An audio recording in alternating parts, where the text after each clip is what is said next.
إن الحمد لله نحمده ونستعينه ونستغفره ونعوذ بالله من شرور أنفسنا ومن سيئات أعمالنا من يهده الله فلا مضل له ومن يضلله فلا هادي له وأشهد أن لا إله إلا الله وحده لا شريك له وأشهد أن محمدا عبده ورسوله أما بعد فإن خير الحديث كتاب الله وخير الهدي هدي محمد صلى الله عليه وسلم وشر الأمور محدثاتها وكل محدثة بدعة وكل بدعة ضلالة وكل ضلالة في النار فأعوذ بالله السميع العليم من الشيطان الرجيم من همزه ونفخه ونفثه يا أيها الذين آمنوا اتقوا الله حق تقاته ولا تموتن إلا وأنتم مسلمون بسم الله الرحمن الرحيم يا أيها الناس اتقوا ربكم الذي خلقكم من نفس واحدة وخلق منها زوجها وبث منهما رجالا كثيرا ونساء واتقوا الله الذي تساءلون به والأرحام إن الله كان عليكم رقيبا يا أيها الذين آمنوا اتقوا الله وقولوا قولا سديدا يصلح لكم أعمالكم ويغفر لكم ذنوبكم ومن يطع الله ورسوله فقد فاز فوزا عظيما. نبی صلی اللہ علیہ وسلم کی خصوصیات میں سے خصوصیت یہ بھی ہے کہ پل صراط سب سے پہلے محمد صلی اللہ علیہ وسلم پار کریں گے. اس میں ہم امت محمدیہ کے لیے کیا سبق ہے؟ ایمان والے جنہوں نے قرآن و حدیث کے مطابق عمل کیا ہوگا، عمل کی بنیاد پر اس باریک اور تلوار سے زیادہ تیز راستے کو مومن پار کر لیں گے. اللہ تبارک و تعالیٰ سورۃ الحدید آیت نمبر 12 اور 13 میں مؤمنین اور منافقین کے احوال کو بیان فرماتا ہے کہ ان کے کیا حالات ہوں گے پل صراط پر سے گزرتے وقت. یوم تری المؤمنین والمؤمنات یسعی نورهم بین ایدیہم وبایمانہم، جس دن آپ مومن مردوں کو دیکھیں گے، مومنہ عورتوں کو دیکھیں گے کہ نور ان کے دائیں بائیں اور آگے آگے دوڑ رہے ہوں گے. بشراکم اليوم جنات تجری من تحتها الانہار خالدین فیہا، انہیں کہا جائے گا آج کے دن تمہیں خوشخبری ہو ایسے باغات کی جہاں پر ہمیشہ رہنا ہے. ذالک هو الفوز العظیم، یہ بہت بڑی کامیابی ہے. تو ایمان والوں کے اعمال کی روشنی ان کے دائیں جانب بائیں جانب اور آگے آگے دوڑ رہے ہوں گے، چمک رہے ہوں گے. اعمال کی روشنی کو سامنے رکھتے ہوئے اور اعمال کی روشنی کی بنیاد پر ایمان والے اس راستے کو آرام سے پار کر لیں گے. لیکن جب منافقین کا معاملہ آئے گا، کافرین کا معاملہ آئے گا، اس کے بعد کی آیت میں اللہ تبارک و تعالیٰ فرماتا ہے یوم تری المنافقین والمنافقات للذین آمنوا انظرونا نقتبس من نورکم. آپ وہ دن دیکھیں گے کہ منافقین مردوں اور منافقین عورتوں کا حال کیا ہونے والا ہے.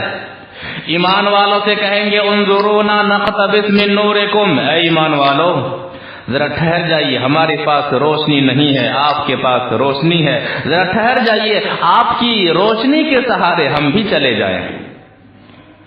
قیل ارجعوا وراءکم فالتمسوا نورا، وہاں روشنی دینے کا کوئی معاملہ نہیں ہوگا. ایمان والے کہیں گے پیچھے لوٹ جاؤ، وہاں جا کر کے روشنی تلاش کرو.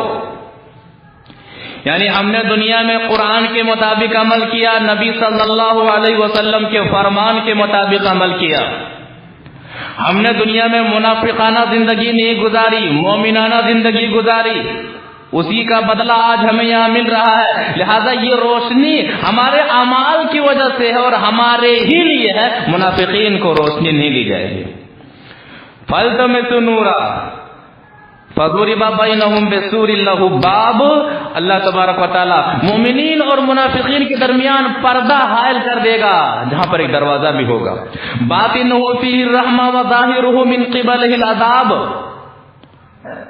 باہری حصے میں رحمت ہوگی. باطنہ فیہ الرحمہ، اندرونی حصے میں رحمت ہوگی اور ظاہری حصے میں عذاب ہوگا.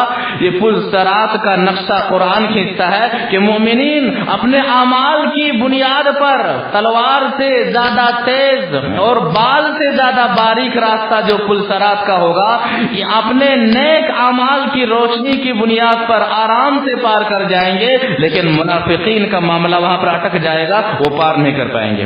اللہ تبارک و تعالی ہمیں قرآن و حدیث کے مطابق اعمال کرتے ہوئے ہمارے اعمال کو اس قابل بنائے کہ کل قیامت کے روز ہمارے اعمال روشنیاں پیدا کریں پل صراط میں. ایک صحابی سوال کرتے ہیں پل صراط کے تعلق سے، نبی صلی اللہ علیہ وسلم جواب دیتے ہیں، اے نبی صلی اللہ علیہ وسلم، کل قیامت کے روز آپ میری سفارش کیجئے گا. کہتے ہیں کروں گا. دوسرا سوال صحابی کے ذہن میں آتا ہے، تلاشوں گا کہاں؟ سفارش کروانے کے لیے اتنی بڑی بھیڑ ہوگی، تلاشوں گا کہاں؟ جواب کیا ملتا ہے؟ جواب یہ ملتا ہے حدیث وعن انس بن مالک رضی اللہ تعالی عنہ قال سألت النبي صلی اللہ علیہ وسلم ان يشفع في يوم القيامة فقال رسول الله صلی اللہ علیہ وسلم انا فاعل فقال یا رسول اللہ فأين اطلبك قال اطلبني اول ما تطلبني على الصراط قال فإن لم ألقك على الصراط قال اطلبني عند الميزان قال فإن لم ألقك عند الميزان قال اطلبني على الحوض فإني لا أخطئ هذه الثلاث المواطن. رواہ ترمذی فی ابواب صفۃ القیامہ.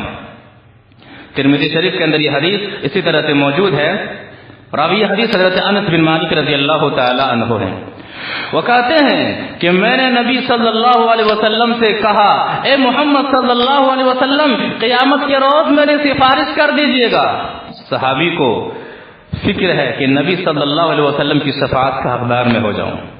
کہتے میں کروں گا سفارش. دوسرا سوال آتا ہے، اے نبی صلی اللہ علیہ وسلم، میں آپ کو کہاں تلاشوں گا، میں آپ کو کہاں ڈھونڈوں گا؟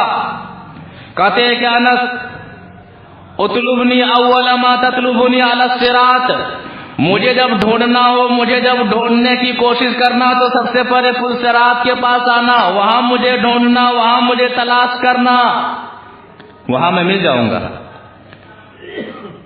صحابی کہتے ہیں اللہ کے رسول صلی اللہ علیہ وسلم فَإِن لَمْ أَلْقَكَ عَلَى الصِّرَاطِ، اے نبی صلی اللہ علیہ وسلم، اگر میں پل صراط پر آؤں گا، وہاں پر میں آپ کو نہ پاؤں گا تو پھر میں کہاں تلاشوں گا؟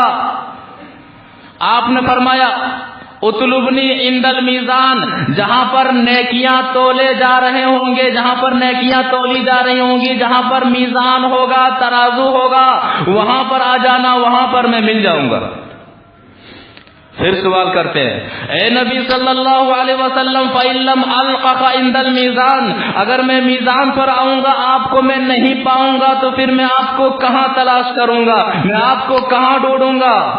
نبی صلی اللہ علیہ وسلم فرماتے ہیں اطلبنی علی الحوض، حوض کوثر پر آ جانا، حوض کوثر پر آ جانا، جہاں میں جام کوثر امت کے پیاسوں کو پلا رہا ہوں گا، وہاں پر آ جانا.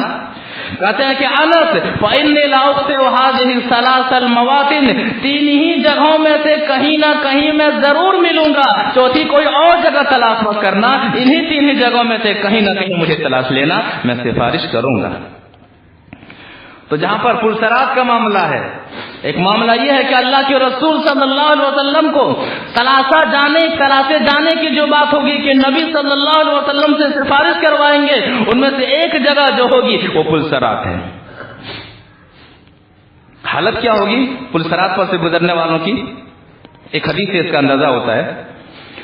وعن ابي سعيد الخدري رضي الله تعالى عنه قال قال رسول الله صلى الله عليه وسلم يوضع الصراط بين ظهراني جهنم كحسك على حسك كحسك السعدان ثم يستجيز الناس فناج مسلم ومخدوج به ثم ناج ومحتبط به ومنقوص فيها. رواه ابن ماجه في ابواب الزهد. ابن ماجہ کی حدیث ہے، راوی حدیث حضرت ابو سعید الخدری رضی اللہ تعالیٰ عنہ ہے۔ وہ کہتے ہیں کہ اللہ کے رسول صلی اللہ علیہ وسلم نے فرمایا یوضع الصراط بین ظہرانی جہنم، جہنم کے دونوں کناروں پر یہ راستہ ہوگا، اور اس راستے کے دونوں کنارے سادان کے کانٹوں کی طرح کانٹے ہوں گے، کانٹے لگے ہوئے ہوں گے، راستہ بھی باریک ہوگا، راستہ بھی تیز ہوگا، اور دونوں کنارے پر کانٹے لگے ہوئے ہوں گے سادان کے کانٹوں کی طرح۔ سادان ایک کانٹے کا درخت ہے جو عرب ممالک میں پایا جاتا ہے۔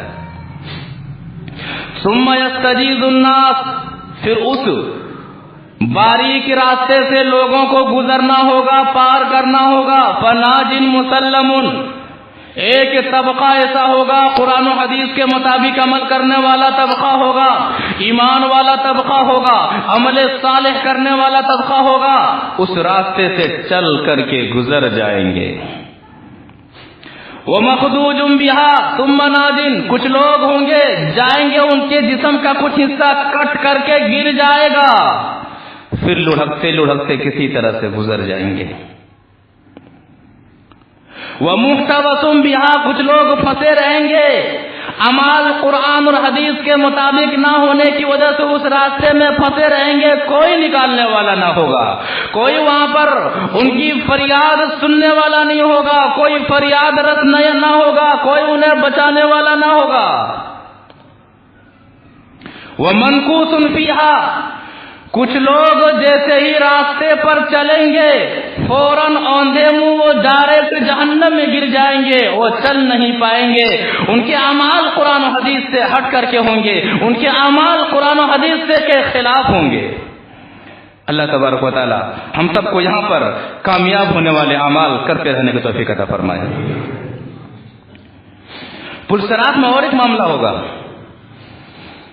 جنتی خوش ہوں گے، جہنمی ناراض ہوں گے، بے چین ہوں گے، بے قرار ہوں گے۔ ایسے موقع پر اللہ تبارک و تعالیٰ پلسرات کو استعمال کرے گا موت کو ذبح کرنے کے لیے۔ حدیث وعن ابي هريره رضي الله تعالى عنه قال رسول الله صلى الله عليه وسلم يؤتى بالموت يوم القيامة فيوقف على الصراط فيقال يا أهل الجنة فيطلعون خائفين وجلين أن يخرجوا من مكانهم الذي هم فيه ثم يقال يا أهل النار فيطلعون مستبشرين فرحين أن يخرجوا من مكانهم الذي هم فيه ثم يقال هل تعرفون هذا قالوا نعم هذا الموت فيؤمر به فيذبح على الصراط ثم يقال للفريقين كلاهما خلود فيما تجدون لا موت فيها ابدا۔ رواه ابن ماجہ فی ابواب الزہد، ابن ماجہ کی حدیث ہے، راوی حدیث حضرت ابو ہریرہ رضی اللہ تعالی عنہ ہیں۔ وہ فرماتے ہیں کہ نبی صلی اللہ علیہ وسلم نے فرمایا یوتا بالموت یوم القیامہ، موت کو قیامت کے دن موت لائی جائے گی، فیوقف علی الصراط، پل صراط پر رکھ دیا جائے گا۔ جنت و جہنم کے درمیان اس موت کو رکھ دیا جائے گا، پکارنے والا پکارے گا یا اہل الجنہ، اے جنت میں جانے والو، اے جنت میں جانے والو۔ یہ آواز سنتے ہی سارے جنتی گھبرا جائیں گے، سارے جنتی پریشان ہو جائیں گے، بے چین ہو جائیں گے، بے قرار ہو جائیں گے۔ کیوں؟ ان یخرجوا من مکانہم الذی ھم فیہ، کہ ایسا نہ ہو کہ جنت سے ہمیں نکالے جانے کا فیصلہ سنایا جا رہا ہو، کہیں ایسا نہ ہو یہ آواز ہمیں جنت سے نکلنے کے لیے کہے، پریشان ہو جائیں گے، کیونکہ جنت جیسی نعمتوں کو پا کر کے سب کچھ بھول جائیں گے۔ وہ جنت میں جانے والے ایسے بھی ہوں گے جنہوں دنیا میں جن کی دنیاوی زندگی مصیبتوں میں گزری ہوگی، پریشانیوں میں گزری ہوگی، بے چینیوں میں گزری ہوگی، بے قراریوں میں گزری ہوگی، لیکن رب کو نہیں بھولا ہوگا، شریعت کے مطابق عمل کرنے کو نہیں بھولا ہوگا، قرآن و حدیث کے مطابق عمل کرنے کو نہیں بھولا ہوگا، دنیا کی مصیبتوں کو برداشت کیا ہوگا، لیکن طریقہ رسول سے ہٹ کر کے عمل کرنا برداشت نہ کیا ہوگا۔ ایسے لوگ وہاں ہوں گے، گھبرا جائیں گے کہ اتنی ساری مصیبتیں جھیلیں ہی ہیں، اللہ تبارک و تعالیٰ نے آج ہمیں جنت میں داخل کر دیا ہے، پتہ نہیں یہ آواز آج ہمیں کیا صدا سنائے گی۔ گھبرا جائیں گے، بے چین ہو جائیں گے۔ پھر صدا لگانے والے صدا لگائیں گے یا اہل النار، اے جہنم میں جانے والوں، یہ آواز سنتے ہی سارے جہنمی خوش ہو جائیں گے، خوشیاں منائیں گے. کیوں؟ ان یخرجوا من مکانہم الذی ھم فیہ، کہ لگتا ہے کہ اس عذاب سے ہمیں نکالا جائے گا، لگتا ہے کہ اس آگ سے ہمیں نکالا جائے گا. دونوں کو چوکنا کر کے، دونوں جماعتوں کو چوکنا کر کے ان سے پوچھا جائے گا حل تعرفون ھذا، جانتے ہو یہ کیا چیز ہے؟ کہیں گے ہاں یہ تو موت ہے. موت ذبح کر لی جائے گی اور دونوں فریقوں سے کہا جائے گا کلاہما خلود فیما تجدون لا موت فیہا ابدا. اے جنت میں جانے والوں سنو، جنت میں موت کبھی نہیں آئے گی، جنت کی نعمتوں سے تم ہمیشہ کے لیے مالا مال ہوتے رہو.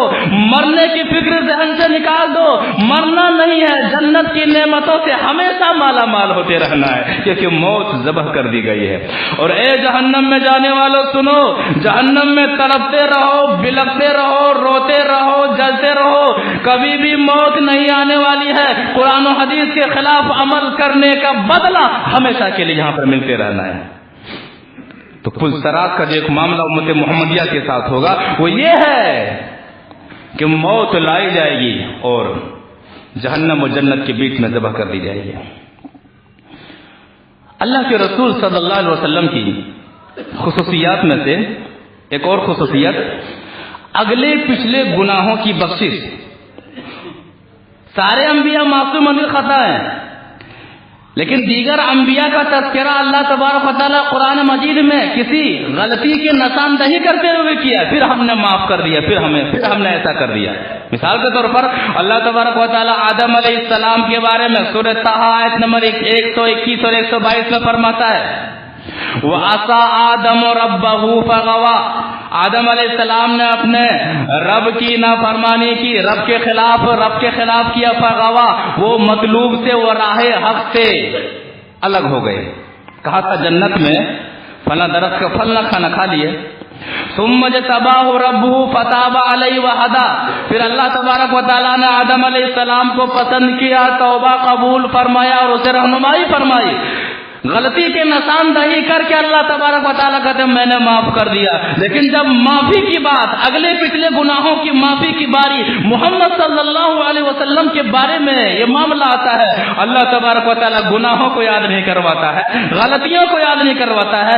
اللہ تبارک و تعالیٰ ڈائریکٹ کہتا ہے سورہ فتح آیت نمبر 2 لیغفر لک اللہ ما تقدم من ذنبک وما تاخر ویتم نعمتہ علیک.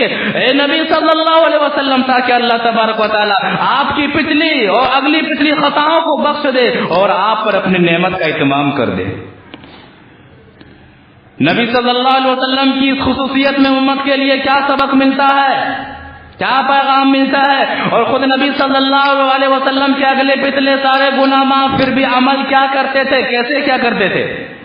حدیث وعن عطا قال دخلت انا وعبید بن عمیر على عائشہ فقال عبید بن عمیر یا عائشہ اخبرینی بعجب شیء رأیته من رسول اللہ صلی اللہ علیہ وسلم فسکتت ثم قالت لما كان لیلة من اللیالی فقال رسول اللہ صلی اللہ علیہ وسلم یا عائشہ ذرینی اتعبد اللیلة لربی. قالت قلت والله قلت والله إني لأحب قربك وأحب ما سرك. قالت قام فتطهر ثم قام يصلي فلم يزل يبكي حتى بل حجره. قالت ثم بكى فلم يزل يبكي حتى بل لحيته. قال ثم بكى حتى فلم يزل يبكي حتى بل الأرض. فجاءه بلال يؤذنه بالصلاة فلما رآه يبكي قال يا رسول الله لم تبكي وقد غفر الله لك ما تقدم وما تأخر. فقال رسول الله صلى الله عليه وسلم أفلا أكون عبدا شكورا وقد نزلت علي الليلة آية ويل لمن قرأها ولم يتفكر فيها إن في خلق السماوات والأرض واختلاف اللیل والنہار لآیات لأولی الالباب. رواہ ابن حبان کی صحیح. ابن حبان کے اندر یہ حدیث اسی طرح سے موجود ہے. راوی حدیث حضرت عطا ہیں، وہ کہتے ہیں کہ میں اور عبید بن عمیر حضرت عائشہ رضی اللہ تعالی عنہ کے پاس جاتے ہیں. عبید بن عمیر حضرت عائشہ رضی اللہ تعالی عنہ سے کہتے ہیں کہ اے عائشہ اخبرینی باعجب شیء رأیته من رسول اللہ صلی اللہ علیہ وسلم. عائشہ، اے مومنین کی ماں، نبی صلی اللہ علیہ وسلم کی زندگی میں کون سی چیز آپ کو سب سے بھلی معلوم لگی ہے، سب سے اچھی لگی ہے، کس چیز نے آپ کو تعجب میں ڈال دیا ہے، اس بارے میں ذرا سنائیے، اس بارے میں ذرا بتلائیے۔ کہتے حضرت عائشہ رضی اللہ تعالیٰ عنہ رونے لگی، کچھ دیر خاموش رہی، پھر بیان کرتی ہیں، لما کان لیلۃ من اللیالی، ایک رات کا واقعہ سناتی ہوں کہ نبی صلی اللہ علیہ وسلم نے کہا، عائشہ ذرینی اتعبد اللیلۃ لربی، عائشہ آج رات مجھے عبادت کرنے دو، آج رات مجھے چھوڑ دو۔ میں نے کہا، نبی صلی اللہ علیہ وسلم میں آپ کی قربت کو چاہتی ہوں اور آپ جو چیز کو پسند کرے میں بھی وہی پسند کرتی ہوں، ٹھیک ہے آپ عبادت کیجیے۔ کہتے ہیں نبی صلی اللہ علیہ وسلم نے وضو کیا، وضو کر کے کھڑے ہو گئے، نماز پڑھنے کے لیے کھڑے ہو گئے۔ فلم یزل یبکی حتی بل ہجرہ، نماز میں کھڑے ہیں محمد صلی اللہ علیہ وسلم، رو رہے ہیں، آنسو بہا رہے ہیں۔ حضرت عائشہ رضی اللہ تعالی عنہ سنا رہی ہیں کہ اتنا روئے محمد صلی اللہ علیہ وسلم کہ اگلے حصے کی قمیص آنسوؤں سے بھیگ گئی۔ کہتے پھر نبی صلی اللہ علیہ وسلم نے اتنا ہی پر بس نہیں کیا، ثم بکا فلم یزل یبکی حتی بل لحیتہ، نماز میں کھڑے ہیں محمد صلی اللہ علیہ وسلم زارو قطار رو رہے ہیں۔ کہتے ہیں کہ محمد صلی اللہ علیہ وسلم اتنا روئے کہ نبی صلی اللہ علیہ وسلم کی داڑھی مبارک آنسوؤں سے بھیگ گئی۔ پھر حضرت عائشہ رضی اللہ تعالی عنہ فرماتی ہیں کہ اتنا ہی پر بس نہیں کیا محمد صلی اللہ علیہ وسلم نے، پھر نماز میں کھڑے ہیں، رو رہے ہیں۔ حضرت عائشہ رضی اللہ تعالی عنہ فرماتے ہیں اتنا روئے کہ حتی بل الارض، کہ آنسوؤں کی وجہ سے سامنے والی زمین تر ہو گئی، سامنے والی زمین بھیگ گئی۔ اس کے بعد بھی محمد صلی اللہ علیہ وسلم زارو قطار رو رہے ہیں۔ صبح کا وقت ہو جاتا ہے، حضرت بلال رضی اللہ تعالیٰ عنہ اذان دینے کے لیے آتے ہیں، دیکھ رہے ہیں کہ محمد صلی اللہ علیہ وسلم رو رہے ہیں، آنسو بہا رہے ہیں۔ کہتے ہیں کہ اے نبی صلی اللہ علیہ وسلم لما تبکی وقد غفر اللہ لک ما تقدم وما تاخر، آپ کیوں روتے ہیں؟ آپ کے اگلے گناہ کو اللہ نے معاف کر دیا ہے، پچھلے گناہ کو اللہ نے معاف کر دیا ہے، اے محمد صلی اللہ علیہ وسلم آپ کیوں روتے ہیں؟ جواب ملتا ہے افلا اکون عبدا شکورا، بلال کیا میں رب کا شکر گزار بندہ نہ بنوں؟ کیا میں رب کا شکر گزار بندہ نہ بنوں؟ فرض نماز نبی صلی اللہ علیہ وسلم کی اگلی پچھلی ساری خطائیں معاف، شکر گزار بندہ بننے کے لیے اتنا روتے ہیں کہ داڑھی بھیگ جاتی ہے، اگلے حصے کی قمیص بھیگ جاتی ہے، زمین بھیگ جاتی ہے۔ محمد صلی اللہ علیہ وسلم سے محبت کرنے والوں کا کیا حق بنتا ہے؟ کم سے کم فرض نماز کی تو پابندی ہونی چاہیے۔ نبی صلی اللہ علیہ وسلم کی خصوصیت میں امت کے لیے یہ پیغام ہے کہ لوگوں جس نبی سے محبت کرتے ہو اس کے اگلے پچھلے سارے گناہ کو اللہ تبارک و تعالیٰ نے معاف کر دیا ہے، لہذا نبی کے ماننے والوں کا تقاضا ہے کہ کم سے کم محمد صلی اللہ علیہ وسلم سے محبت کا اظہار کرتے ہوئے فرض نماز کی تو زندگی میں پابندی ہونی چاہیے۔ یہ صرف رات کا معاملہ نہیں تھا، دین کا کیا معاملہ تھا؟ دین کا کیا معاملہ تھا؟ حدیث وعن مطرف نبی قال رأيت رسول اللہ صلی اللہ علیہ وسلم يصلي وفي صدره عزیز كعزیز الرحى من البكاء، رواہ ابو داؤد فی کتاب الصلاۃ، ابو داؤد شریف کی حدیث ہے۔ راوی حدیث حضرت مطرف اپنے والد محترم سے روایت کرتے ہیں، وہ کہتے ہیں کہ میں نبی صلی اللہ علیہ وسلم کے پاس گیا، میں کیا دیکھتا ہوں کہ محمد صلی اللہ علیہ وسلم نماز میں ہے اور نماز کے دوران رو رہے ہیں، اور چکی پیسنے کی وجہ سے، چکی پیستے وقت چکی سے جس طرح سے آواز آتی ہے، رونے کی وجہ سے محمد صلی اللہ علیہ وسلم کے سینے سے ایسے ہی آواز آ رہی تھی۔ دن میں ہے محمد صلی اللہ علیہ وسلم نماز میں رو رہے ہیں، رات میں ہے محمد صلی اللہ علیہ وسلم نماز میں رو رہے ہیں۔ یہ خصوصیت، یہ نبی صلی اللہ علیہ وسلم کی اس خصوصیت میں امت کے لیے بہت بڑا پیغام ہے، اور محمد صلی اللہ علیہ وسلم نے جاتے جاتے یہی پیغام دیا تھا۔ کیا پیغام دیا تھا؟ حدیث وعن ام سلمہ کان من آخر وصیت رسول اللہ صلی اللہ علیہ وسلم الصلاة وما ملکت ایمانکم حتی جعل نبی اللہ صلی اللہ علیہ وسلم یلجلجها فی صدری وما یفیض بها لسانو رواہ احمد فی مسند احمد کی حدیث ہے. راوی حدیث ہے تو ام سلمہ رضی اللہ تعالیٰ عنہ وہ فرماتی ہے کہ اللہ کے رسول صلی اللہ علیہ وسلم کی آخری وصیت جسے امت نے بھلا دیا. نبی صلی اللہ علیہ وسلم کی آخری وصیت کس سچویشن میں کر رہے ہیں, کس حالت میں کر رہے ہیں؟ امت کی فکر. کب؟ نبی صلی اللہ علیہ وسلم کے سینے سے گھر گھرانے کی آواز آ رہی ہے, زبان چل نہیں پا رہی ہے.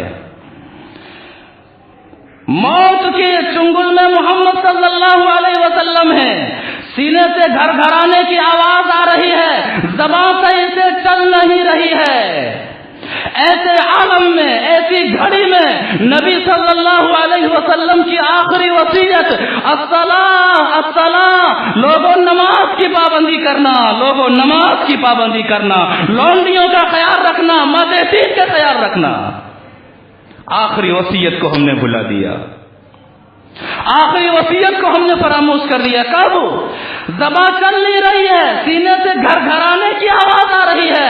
آواز کیا آ رہی ہے؟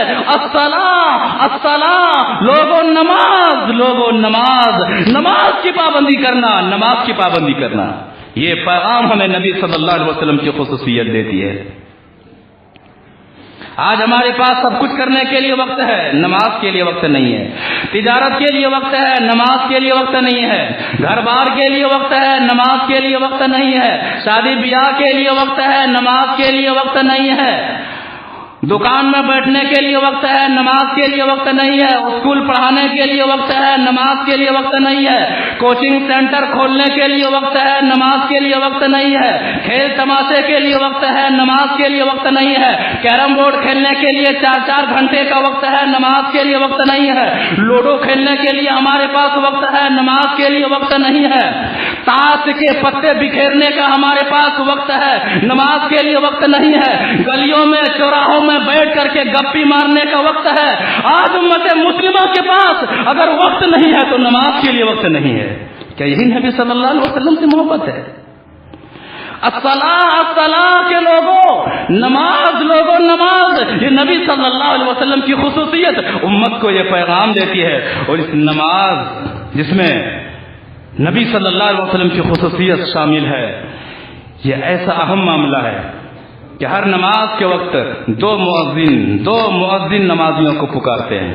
2 مؤذن, ایک مؤذن جو مسجد کے ذمہ داران جو رکھتے ہیں, جو مسجد میں مائک پر آ کے اذان دیتا ہے. دوسرا مؤذن فرشتے کی شکل میں ہوتا ہے کہ لوگوں جس گناہ کو کر کے جہنم کی آگ کو جلا رکھا ہے, جاؤ نماز پڑھو, اس گناہ کو بجھا دو. حدیث وعن انس بن مالک رضی اللہ تعالی عنہ قال قال رسول اللہ صلی اللہ علیہ وسلم ان للہ ملکا ینادی عند کل صلاة یا ابن آدم قوموا الى نيرانكم التي اوقدتموها فاطفئوها رواہ الطبرانی فی المعجم الاوسط. طبرانی شریف کی حدیث ہے. راوی حدیث حضرت انس بن مالک رضی اللہ تعالی عنہ وہ فرماتے ہیں کہ اللہ کے رسول صلی اللہ علیہ وسلم نے فرمایا ان للہ ملکا ینادی عند کل صلاۃ, اللہ تبارک و تعالیٰ کی طرف سے کچھ فرشتے خاص ہوتے ہیں نماز کے وقت اذان دینے کے لیے, نماز کے وقت نمازی کو نماز کی جانب لے جانے کے لیے. کیا پکارتے ہیں؟ قوموا الی نیرانکم التی اوقدتموها فاطفئوها, اے انسانوں اٹھو اس آگ کو بجھانے کے لیے جس آگ کو تمہارے گناہوں نے بھڑکا رکھا ہے. اٹھو نماز پڑھو اور نماز کے ذریعے سے آگ کو بجھا دو. انسان نما مؤذن کہتا ہے حی علی الصلاۃ, آؤ نماز کی طرف, حی علی الفلاح, آؤ کامیابی کی طرف, آؤ موت کے بعد کامیاب ہونے کی طرف, آؤ میدان محشر میں کامیاب ہونے کی طرف, آؤ قبر کی تنہائی میں کامیاب ہونے کی طرف, آؤ جہنم سے بچ کر کے جنت میں جانے میں کامیاب ہونے کی طرف. فرشتہ بھی کہتا ہے قوموا الی نیرانکم التی اوقدتموها فاطفئوها, اے لوگوں جو گناہ کر کے جس آگ کو تم نے بھڑکا رکھا ہے, جس آگ کو تم نے 16 بار بنا رکھا ہے, اٹھو نماز پڑھو اور نماز پڑھ کر کے آگ کو بجھا دو, گناہ کو کم کرو. نبی صلی اللہ علیہ وسلم کی خصوصیت میں امت کے لیے یہ پیغام ہے. نبی صلی اللہ علیہ وسلم کی اس نماز جیسی خصوصیت میں امت کے لیے پیغام ہے کہ لوگوں کل قیامت کے روز پہلا سوال، پہلا حساب نماز نماز نماز. حدیث وعن عبد الله بن قرط رضي الله تعالى عنه قال قال رسول الله صلى الله عليه وسلم اول ما يحاسب به العبد يوم القيامه الصلاه فان صلحت صلح سائر عمله وان فسدت فسد سائر عمله. رواه الطبراني في المعجم الاوسط. طبرانی شریف کی حدیث ہے. راوی حدیث ہے عبداللہ بن قرط رضی اللہ تعالی عنہ. وہ فرماتے ہیں کہ اللہ کے رسول صلی اللہ علیہ وسلم نے فرمایا اول ما یحاسب به العبد یوم القیامت الصلاۃ، کہ لوگوں قیامت کا دن ہوگا، پریشانی کا دن ہوگا، بے چینی کا دن ہوگا، باپ بیٹے سے بھاگنے کا دن ہوگا، بیٹے کا باپ سے بھاگنے کا دن ہوگا، ماں کا بیٹی سے بھاگنے کا دن ہوگا، بیٹی کا ماں سے بھاگنے کا دن ہوگا، گہرے دوست کا گہرے دوست سے بھاگنے کا دن ہوگا، کوئی کسی سے نہ پوچھنے والا دن ہوگا. اس وقت اللہ تبارک و تعالی بندے سے پہلا جو حساب لے گا، پہلے جس چیز کے بارے میں سوال کرے گا الصلاۃ، نماز پڑھ کے آیا ہے کہ نماز پڑھ کے نہیں آیا ہے، نماز کی پابندی کر کے آیا ہے کہ نماز کی پابندی نہیں کر کے آیا ہے. دکان کے بارے میں نہیں پوچھا جائے گا جہاں پر 4 گھنٹہ 5 گھنٹہ ہم محنت کرتے ہیں، مشقت کرتے ہیں، کھولے رکھتے ہیں. مکان کے بارے میں، دنیاوی جائیداد کے بارے میں، دنیاوی مصروفیات کے بارے میں نہیں، الصلاۃ، نماز پڑھ کے آیا ہے کہ نماز پڑھ کے نہیں آیا ہے. فَإِن صَلَحَتْ صَلَحَ سَائِرُ عَمَلِهِ، نماز اگر درست ہوگی، نماز پڑھی ہوگی، شریعت کے مطابق پڑھی ہوگی، طریقہ محمدی کے مطابق پڑھی ہوگی، صَلَحَ سَائِرُ عَمَلِهِ، سارے اعمال درست ہوں گے، سارے اعمال میں اللہ تبارک و تعالی آسانیاں پیدا فرما دے گا. وَإِن فَسَدَتْ، نماز میں فساد ہوگا، نماز میں بگاڑ ہوگا، نماز نہیں پڑھی ہوگی، فساد سائر عملی، سارے اعمال برباد ہوں گے، سارے اعمال فساد کا شکار ہو جائیں گے. لہذا محمد صلی اللہ علیہ وسلم کی خصوصیت نماز کی پابندی اور نماز اگلے پچھلے گناہ کی معافی ہونے کے باوجود رات میں بھی رونا، دن میں بھی رونا، اس خصوصیت میں امت کے لیے بہت بڑا پیغام چھپا ہوا ہے. اس خصوصیت میں موت کی بات کی کامیابی کا راز چھپا ہوا ہے. اس خصوصیت میں جہنم سے بچنے کا راز چھپا ہوا ہے. اس خصوصیت میں جنت میں جانے کا راز چھپا ہوا ہے. اور یہی وہ خصوصیت ہے، یہی وہ خصوصیت ہے کہ اللہ کے رسول صلی اللہ علیہ وسلم کے ساتھ جنت میں رہنے کا راز چھپا ہوا ہے. حدیث اللہ کے رسول صلی اللہ علیہ وسلم سے ایک صحابی سوال کرتے ہیں، ایک صحابی سوال کرتے ہیں، جواب کیا ملتا ہے؟ وعن کعب بن الاسلمی رضی اللہ تعالیٰ عنہ قال كنت رسول اللہ صلی اللہ علیہ وسلم كنت ابیت مع رسول اللہ صلی اللہ علیہ وسلم فآتیہ بوضوئہ وبحاجتہ فقال رسول اللہ صلی اللہ علیہ وسلم سلنی فقلت اسألک مرافقتک فی الجنہ فقال رسول اللہ صلی اللہ علیہ وسلم او غیر ذاک قال هو ذاک قال فاعنی علی نفسک بکثرۃ السجود. رواہ ابو داؤد فی کتاب الصلاۃ. ابو داؤد شریف کی حدیث ہے. راوی حدیث ہے تھے کعب الاسلمی رضی اللہ تعالیٰ عنہ ہیں. وہ کہتے ہیں کہ میں نبی صلی اللہ علیہ وسلم کے ساتھ سویا کرتا تھا، رات گزارا کرتا تھا، وضو کے لیے پانی کا انتظام کیا کرتا تھا، آپ کی ضرورتوں میں کام آتا تھا. خوش ہو کر کے کہا کہ ربیہ سوال کر، اے ربیہ بن کعب سوال کر، مجھ سے مانگ، کیا مانگنا چاہتا ہے؟ کہتے اے نبی صلی اللہ علیہ وسلم اسألک مرافقتک فی الجنہ، ایک سوال کرنا چاہتا ہوں، میں جنت میں آپ کی رفاقت چاہتا ہوں، جنت میں آپ کے ساتھ رہنا چاہتا ہوں. جنت میں جس طرح میں دنیا میں آپ کے ساتھ ہوں، اے محمد صلی اللہ علیہ وسلم اسألک مرافقتک فی الجنہ، یہ معیت اور میں آپ کا ساتھی جنت میں بھی بننا چاہتا ہوں. کہتے ہیں ربیہ کچھ اور مانگو، یہ بڑا اہم معاملہ ہے، کچھ اور مانگو. کہتے ہوا ذاک، کہتے اے محمد صلی اللہ علیہ وسلم مجھے کچھ بھی نہیں چاہیے، جس طرح دنیا میں آپ کے ساتھ ہوں جنت میں بھی آپ کے ساتھ رہنا چاہتا ہوں۔ کہتے ایسا معاملہ ہے تو سن، فَإِنِّي عَلَى نَفْسِكَ بِكَثْرَةِ السُّجُودِ، بہت زیادہ سجدے کر کے تم میری مدد کرو، بہت زیادہ نوافل کا اہتمام کر کے تم میری مدد کرو، یعنی فرائض کی تو پابندی کرنی ہی ہے۔ اے ربیہ، اگر جنت میں محمد صلی اللہ علیہ وسلم کے ساتھ رہنا ہے تو فرائض کے ساتھ ساتھ کثرت سے نوافل کا بھی اہتمام کیا کرو۔ نبی صلی اللہ علیہ وسلم کی اس خصوصیت میں امت محمدیہ کے لیے بہت سارا پیغام ہے۔ نبی صلی اللہ علیہ وسلم کے اس خصوصیت میں امت محمدیہ کے لیے کامیابی کا راز پنہا ہے، لہذا نبی صلی اللہ علیہ وسلم کی خصوصیت کو سامنے رکھتے ہوئے، محبت رسول کا دعویٰ کرتے ہوئے، ہمارا کوئی دن ایسا نہیں گزرنا چاہیے، کوئی ایسا لمحہ نہیں گزرنا چاہیے کہ ہم مسجد سے دور ہوں، ہم رب کی عبادت سے دور ہوں، ہم فرائض کو ادا کرنے سے دور ہوں۔ حقیقی معنوں میں نبی صلی اللہ علیہ وسلم کے پیغام کو اپنانے کا حقدار وہی شخص ہوگا جو شہادتین کی اقرار کر لینے کے بعد نماز کا پابند ہوگا۔ نبی صلی اللہ علیہ وسلم کی خصوصیت میں سے ایک اور خصوصیت، جنت کو اگر 3 حصوں میں کر دیا جائے تو 2 حصے میں صرف امت محمدیہ کے لوگ رہیں گے، اور 1 حصے میں محمد صلی اللہ علیہ وسلم سے پہلے جتنی امتیں ہیں، پھر جتنے انبیاء آئے ان کی جتنی امتیں ہیں سارے ملا کر کے 1 حصے میں، اور صرف امت محمدیہ کی وجہ سے جنت کے 2 حصے بھرے ہوئے ہوں گے۔ حدیث وعن ابن بریدہ عن ابی قال قال رسول اللہ صلی اللہ علیہ وسلم اہل الجنت 20 و100 صف و80 منها من هذه الامه و40 من سائر الامم، رواہ ترمذی فی ابواب صفۃ الجنہ، ترمذی شریف کی حدیث ہے۔ راوی حدیث حضرت بریدہ رضی اللہ تعالی عنہ، وہ فرماتے ہیں کہ اللہ کے رسول صلی اللہ علیہ وسلم نے فرمایا اہل الجنت 20 و100 صف، کہ لوگوں جنتیوں کی 120 صفیں ہوں گی، 80 منها من هذه الامه، 120 صفوں میں سے 80 صف میں جو ہوں گے وہ صرف اور صرف امت محمدیہ کے لوگ ہوں گے۔ اللہ تبارک و تعالی ہم سب کو بھی انہی صفوں میں شامل فرما، ہمیں ایسے اعمال کرنے کی توفیق عطا فرما کہ ہمارا بھی شمار ان 80 صفوں میں سے ہو۔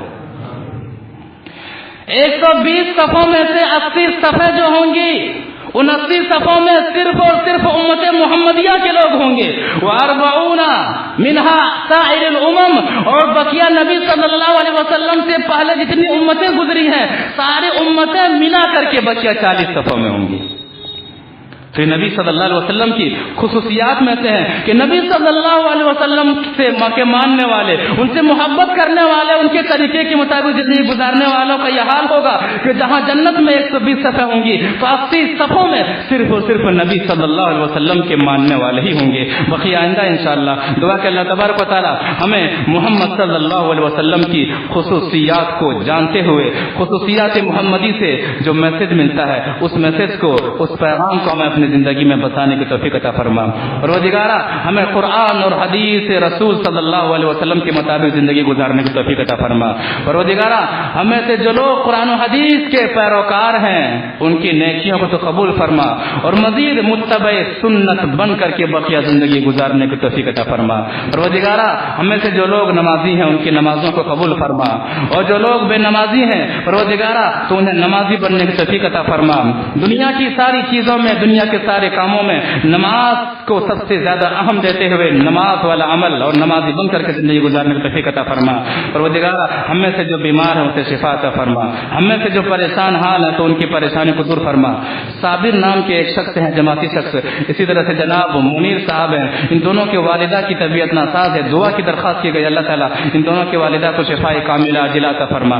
اسی طرح سے مدرسے کے تعاون کے سلسلے میں جناب عبدالرحمان صاحب تشریف لائے ہوئے ہیں جو مدار پور لکڑی کے ہیں، اور مدرسے کے مسجد کے تعاون کا معاملہ ہے، تعمیر کا معاملہ ہے، آپ لوگ اس کا تعاون فرمائیں. اللہ تبارک و تعالی ہمیں بڑھ چڑھ کر کے دینی کاموں میں حصہ دینے کی توفیق عطا فرما. اور اسی طرح سے مزید قرآن و حدیث کی باتیں سننے کے لیے ہر اتوار کو صبح 8:30 بجے درس قرآن میں شرکت فرمانے کی توفیق عطا فرما. آمین یا رب العالمین. بارک اللہ لنا ولکم فی القرآن العظیم ونفعنا وإیاکم بالآیات والذکر الحکیم. انہ تعالی جواد کریم ملک بالرؤوف الرحیم.